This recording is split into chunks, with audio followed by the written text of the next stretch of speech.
you for coming. What an intimate setting. You're like getting consulting for free here, because we'll have one-on-one dialogue, right? Sure. Oh, he's like, I'll throw that in. My name is Carol, and I work for Eastridge. We are a co-sponsor of the event with Jeff. Jeff and I go way back. I read this white paper, and I'm the one that called Jeff and said, we've got to put a group together, whether it be a workshop or some type of introduction to the concept. It's very interesting. I hope you agree. I will be validating parking. That seems to be everybody's concern. I promise nobody's going to be locked in and have to work with me throughout the day. So when we close up, just check with me and I'll give you a parking pass. Okay? So without further ado, Mr. Toyster. All right. So this is the official introduction now. So I have to get into character. And if you want to work on your fake accents, that works too. So I want to give you a little bit of background, and then you notice there aren't any handouts. There isn't going to be any role-playing activities today. I hope you're okay with that. This is informal sharing. If you haven't seen the white paper yet, what I'll do afterwards is I'll get your card, send you the white paper, and so you can read it. But the topic is the unnatural act of customer service. And I want to share with you a little bit of kind of where that's evolved. It's always been something that's very curious to me about how do we get our employees to serve customers at the level we'd like to serve them. Or, and you've probably been there, you've had a frustrating experience as a customer. Why don't they do things that are seemingly common sense? And so I want to kind of set the tone a little bit by sharing with you the premise that I was working on when I started doing some of this research, which is, oh, maybe not. There we go. There we go. That this notion of customer service being common sense isn't really true. And so I'll give you a real quick example. Do you remember that store, Successories? I don't think it's around anymore. You've probably seen their products. So this was the motivational superstore. So if you had, let's say, an attitude problem in the workplace, you'd go down to Successories, and they'd have that poster that said attitude at the top, and then some picture. And what you'd do is you'd buy the poster, and you'd slap it on the wall. Problem solved, right? That was Successories. That was the kind of products that they sold. The motivational books. Franklin Covey was all over the place.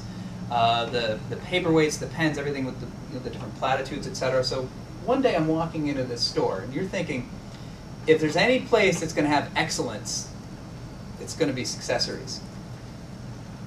So I walk in. I needed a couple of gifts. I forgot what the reason was, but I needed two things. They had to match. So I walk in and I see something that's great, but they only have one of them.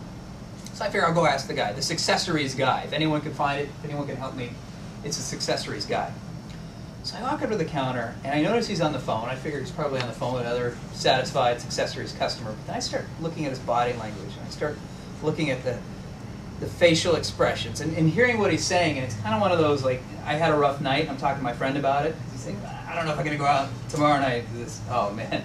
This morning was rough, so I think it's okay now for me to interrupt a little bit. So like, excuse me, I have to call you back. So he hangs up. Yeah. So that's just, you're right behind him. It's like the teamwork poster with like the people rowing and like teamwork being all you can be. He's like, I asked him, well, we have one of these. Do you happen to have another one? And he said, no, that's all we have. I'm sure he knew every product because he instantly gave me that answer. That's all we have. So I said, oh, okay. Well, there's another Successories store at the other mall. You think they might have one of these too? Yeah, they might. You get teamwork, customer service. There was this whole section on customer service. So I asked him, okay, do you think you could call? Yeah, I can do that. So he picks up the phone, he dials the number, and then he hands the phone across the counter to me. He says, here, you talk to her. I can't stand that lady. And I'm looking at the teamwork and customer service and leadership and excellence, and it made me realize that if you can't be great in that environment, there's some sort of missing ingredient. I mean, this guy was terrible. And so what is that? And so that's really got me started by doing a lot of research. And so what I'm going to share with you today is it's not new research, but it's connected with customer service in new ways. Because I think you're all here because you have customers, you have employees who work with customers, you know someone who is a customer, somehow you're connected to this. So my goal is to share with you some of the things that I uncovered, some of the lessons in a very informal way. When you have questions, interrupt me, please. We'll make it a dialogue. We've got the kind of group where we can do that. And we'll also save some time at the end and address what questions you have. And then once again, all the research that I'm going to share with you is contained in the white paper. I might throw in a few bonus facts, as I've realized. Don't stop here. There's many more things that are contributing to how our employees behave the way they behave, and what's going to influence really positive outcomes when they're working with our customers. So there's 3 themes I want to share with you today. 3 reasons why customer service doesn't come natural for our employees, doesn't come natural for human beings. And we'll explain each one at a time. The first one is our employees are double agents, which I think is a really interesting concept. But essentially, they're working for more than one master, if you will. The second one is our employees are shortchanged by shortcuts. And we'll talk about that a little bit. I've got a couple of demonstrations for you so you can kind of feel what your employees might go through. And then finally, emotional roadblocks. One of the worst pieces of customer service advice you'll ever get is don't take it personally. And we'll talk about why that's kind of ridiculous. Even though it sounds good, we'll talk about why that's ridiculous. So the starting point is this notion of double agents and how your employees are working for more than one person. And I want to share with you an example, and we'll kind of deconstruct it a little bit. I'll share with you how this turns out to be a problem if you have employees that are working for you. So this story, a lot of the stories I'll share with you are not in the white paper. This one's in the white paper, so if you've read it, forgive me. And if you haven't read it, this is a preview. So not long ago, I bought a shredder at an office supply store because the one that I was using, it conked out. So I get home, and I opened the box. All I did was I slipped a little tape at the very top, and I'm about to pull it out, and I realized, well, I should take apart the old one. So I go to start taking apart the old one, and if you know anything about shredders, there's all these different safety devices to prevent you from shredding off your fingers, which is probably a good thing. And I realized it was user error. Like it wasn't fully aligned, so that's why it wasn't working. It wasn't broken, it was my fault. So I was pretty excited. Like, so the shredder's good. Now I can take the old one back to the office supply stores. Excited, I saved myself a little bit of money. So I go back to the store, wait in line, bring the shredder up to the counter, and the gentleman said, well, sorry, we don't return shredders. No refunds on shredders. Oh, that's cool. You know what? It was my mistake. Can I get store credit? Yeah, it's perfect. I haven't even taken it out of the box. No. Policy, store policy, no shredder returns, exchanges, etc. So I said to him, well, you can sell this shredder. Just put another piece of tape on top, good as new. Never came out of the box. Is there anything we can do so I don't get stuck with something I don't need? And he saw my logic, but he also could hear the no exchanges policy. So he said, well, let me get the boss. So the boss comes over, and I had to wait a little bit. The boss comes up, and I explained the story. I said, look, this is my fault, but I never even took it out of the box. What can you do? Can you give me store credit? He said, you know what, refund, no problem. Issues a refund on the spot. And I was thinking, because we've probably been all in that situation. Why couldn't the first guy just do that? Why couldn't he just, you know what, refund, no big deal. No shredder returns. That's for people who've been shredding paper and all that. You never take it out of the box? No problem. Why couldn't he do that?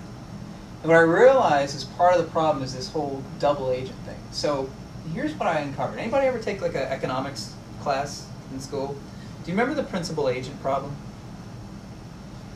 If you don't remember it, here's the basic theory, and this is a time-honored theory. So the principal agent problem works where you as the boss or the employer, you're the principal, and you can't do all the work yourself, so you need to hire people to do the work for you. So some people work in call centers, some people work in hotels, real estate, etc. You can't do it all, so you hire people to do it for you. The problem, and this is why they call it the principal agent problem, is that people have their own agenda. They want to do their own things. They're taking that job for their own reasons. So the principal agent problem deals with how do I hire someone to do the job for me the way I want it done when they have their own wants and needs and desires, etc. And so that's the challenge. So you overcome that challenge by setting up rules and regulations and supervision and incentives. A lot of times we use incentive programs to try to get them to do the right thing. And generally that works okay, but it's always a challenge in business, anytime you have employees. Well, what I discovered when I started researching this is that in the last few years, so some research has uncovered a pretty obvious theory in hindsight that our employees are double agents. So in other words, we still have the principal agent problem, but here I am in the office supply store as a customer, and I'm not demanding. I think I was pretty cool about it. I was asking nicely, "Would you please return the shredder?" And so I'm a principal too, and I'm using the frontline employee as my agent to try to get what I want. So if you think about it from the employee's standpoint, the employee's kind of stuck in the middle. On one hand, he knows if he doesn't do what I'm asking, especially in this instance, he realized that was pretty reasonable, I might get angry. He's a little worried about that. On the other hand, he knows if he violates the company policy, the boss is going to get angry. So now he's stuck. Because the boss's needs, don't return any shredders, but the customer's needs, don't get stuck with a shredder, are in conflict. And you see this in a lot of places. A couple of you are working in call centers. A great example of that if you measure talk time in a call center. Talk time is a very universal tool that many organizations use because they figure the shorter the call, the more calls we can handle, the less expensive the calls are. The customer wants their problem resolved, so the principal agent problem or the double agent problem becomes the customer service agent who's rushing to get off the phone while still trying to solve the problem. Something often has to give. It's tough to serve both. And so if you look at the office supply store, if we really think about it from all perspectives, the sales associate, I'm guessing, I'm imagining, just wants to enjoy the day, not be stressed or hassled. Me, I just want to get unstuck with this shredder. And I was perfectly willing to take store credit or anything that would work for me. I just didn't want a shredder I didn't need or I have to pay for it. And store manager, I'm sure, selling office supplies at a reasonable profit. That's why they have that policy. But it's also interesting. So this isn't in the white paper, but it's an interesting corollary that I uncovered. The reason why the store manager instantly said to me, "No problems," well, there's a couple of reasons. One is, you probably guessed, doesn't trust a sales associate to make those kind of executive decisions. But the second reason is, there's been some psychology experiments that have been done in the last few years to find out that it's easy for us to dictate an unreasonable policy than it is for us to enforce it ourselves. In other words, it's easy for the sales manager, or easier for the sales manager to tell the sales associate, under no circumstances are you going to violate this policy. It's harder for the manager to be in the same position and do it. So the lesson is when you're working with your employees, you have to understand the pressures that your policies put them under, especially when it comes to your customer. And so one of the suggestions, and a lot of these are outlined in more detail in the paper, but what we found is the ways to overcome this kind of natural tension that a lot of our employees face. First thing is alignment. And what that really means is making sure that your policies, procedures, the things that you're working with your customers on are aligned with your customers' interests. It's easier for you to get good results if your customers are really the focus of your policy making. The second, and I think this is probably just as important, is hiring for alignment. In other words, deliberately hiring people who are going to love to do what you ask them to do. And that seems like a no-brainer, but when you look at a recruiting process, it's actually a little tougher to uncover. Do you really love doing this? And putting people in a position where they're going to enjoy being that type of person that you want them to be. And the last thing, and maybe the most important thing, is the regular connection. Has anyone ever seen that show Undercover Boss? Yeah. What's that show all about? What's Undercover Boss all about? Basically, it gives the boss a perspective of what his people do. Yeah. And isn't it kind of a formula? It's kind of a formula where the boss starts the show where we implemented some new policies and cost-cutting measures. I want to make sure that they're working. And at the end, it's like the boss is upset, and I didn't realize the emotional impact because they have this new perspective. And I think it's a little bit contrived, but I think it's also a good lesson that you've got to be connected with what your employees go through, and on a regular basis. So if you aren't serving your frontline customers, it's really tough for you to understand the types of pressures that you face. But when you do connect regularly, you understand what policies make sense, what procedures make sense, and which ones should probably be abandoned altogether or adjusted, etc. In other words, if you find yourself making a lot of exceptions because you're the boss and you can do that, you find a way to get your employees to be able to do the same things.